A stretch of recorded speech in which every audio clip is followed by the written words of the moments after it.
Okay, good morning mga ka-hunter. Day 7. Pasensya na kahapon, di natin natapos dahil biglang bulan. So ito kung makikita nyo, basahan lahat. Binasa natin lahat yan.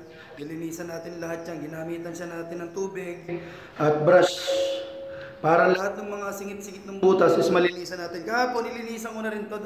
Kaya lang, dahil kulob yung kwarto at medyo may alikabok yung kwarto, obligadong linisan natin ulit. Tsak na may kumapit kasing alikabok dyan. Sigurista lang tayo para wala tayong maging back job, okay? Sa mga project na gagawin nyo, wag nyo kakalimutang linisin, okay? Para wala kayong maging back job. Lalo na sa mga nag-DIY dyan, wag nyo shortcutin yung trabaho nyo. Huwag nyo shortcutin kasi baka doon tayo magka-problema pag hindi nyo nilinisan at hindi kumapit yung pang inyong waterproof. Baka sabihin nyo, peki pala yung pinanood ko na yun kasi hindi kumapit yung waterproofing, naglilik pa din. Siguro may ginawa kayong mali. At isa na dyan yung hindi paglilinis nung inyong project. Ayan, katulad yan, basang-basa, nilinis ko na yan hanggang sa sahig. Importante yan. Nakadalawang linis ako niyan para matuyong konti, pwede na natin siyang i-waterproof. Okay? So ayan guys, sobrang galing na yan guys. Minegos ko na yan, trinornado ko na yan insan. Shout out ating sa vlogger natin Ayan. Minegos na yan. Okay guys, medyo tuyunan ng konti, ilalagyan natin sa ng ating pang waterproofing. Sana tapusin nyo ulit itong video na to. Day 7 na natin. Maraming salamat. Okay mga ka-hunter, update tayo sa ating day 7. So ayan, ito natapos ko na itong part na to. Ito yung pinakamalala, yung part na to. So naubusan na tayo ng ating pang waterproof na leak plug. So kailangan natin bumili. So para magkaroon lang din kayo ng idea, dahil hindi ko naman pwedeng sabihin dito sa video kung magkano ang costing natin dito, dahil baka magalit sa atin yung ibang manggagawa, dahil baka mawalan na sila ng trabaho pag nag-DIY na lang kayo. So bibigyan ko lang kayo ng idea sa mga nagamit ko rito. Ayan, 2 galon ang nagamit ko na Beltrite, isang leak plug, tsaka isang flex screw. Ngayon, dito sa laki ng kwarto na to, halos isang dipang mahigit to. Yung nagamit ko sa unang kwarto, tsaka dito. Ayan, yung 2 na yan. Yung flex create, hindi pa ubos. May laman pa. Pero yung leak plug, naubos ko sa kabila hanggang dito sa part na to. Ayan, para may idea kayo kung saan naabutin yung 1 galon. Kasi may nag-comment sa atin na kung magkano ang gastos sa pag-waterproofing.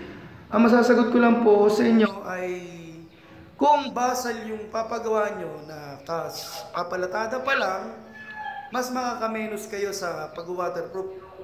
Kasi hindi natin yun kailangan ng ating leak plug kasi kapapalatada pa lang.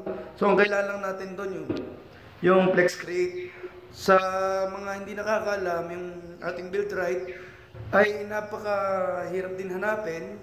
So mas mabibili nyo siya sa malalaking hardware. Sa maliliit na hardware, ang i-advise sa inyo doon yung Flexiban. Which is okay naman yung Flexiban, kaya lang mas ginagamit yung Flexiban pang outdoor, hindi dito sa loob. Sa positive side siya, hindi dito sa negative side. Okay? So ayan, etong ating flex create, magagamit pa natin siguro abutin pa tong part na to ng flex create. Pero yung ating leak plug, hanggang dito na lang inabot. Simula doon sa unang kwarto hanggang dito sa part na to. Ayan, para may idea kayo sa gastos. Hindi ko masabi yung presyo nito kasi baka may magalit sa atin at mawalan sila ng hanap buhay, okay? Okay, pagkatapos nito, dahil wala na tayong leak plug, lipat tayo sa kabila para lihan ng ating skim coat at mapinturahan na rin. Salamat guys!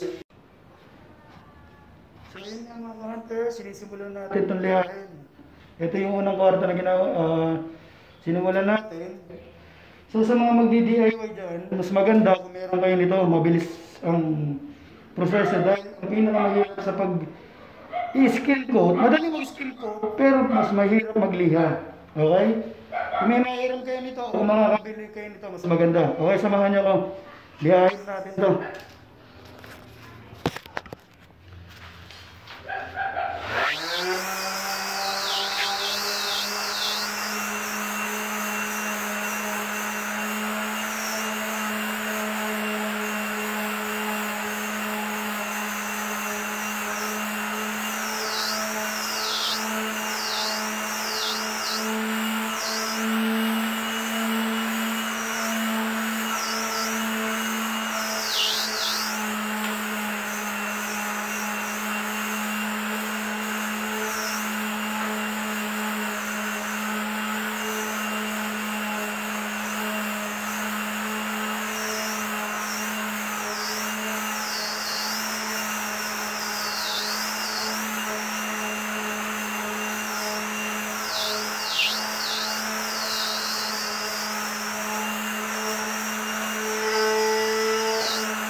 So ayan guys, makikita nyo guys, naulan oh. Maulan siya. So ayan, maulan. Yung ginawa natin, mga nasa 5 hours na. Nasa 5 hours na to. Ayan, tingnan nyo. Tuyo na rin to. Ayan. Pero kung naabutan tayo ng mga 1 hour lang, sigurado maglilik to. Pero nasa 5 oras na rin kasi, simula nung pinahiran natin to. Ayan, nakita nyo naman. Ayan o. Wala na siyang, wala na siyang moist. Pero mas maganda kung mas lumakas pa yung ulan para makita natin. Okay, ibig sabihin, effective na naman yung ginagawa natin. Okay? Pero dito sa part na hindi pa nalalagyan, ayan, makita nyo, may leak pa rin siya. Pero dito sa part na nalalagyan, ayan, tuyo yan, tuyo. Kasi kanina pa yan nalagyan, nasa 5 hours na. Pero kung mga 1 hour lang inyo inilagay at biglang umulan, sigurado negative yon. Mababasa yan kasi hindi natuyo yung waterproofing. Pero dahil sa kanina pa to, ayan, maganda naman yung kinalabasan, wala siyang leak.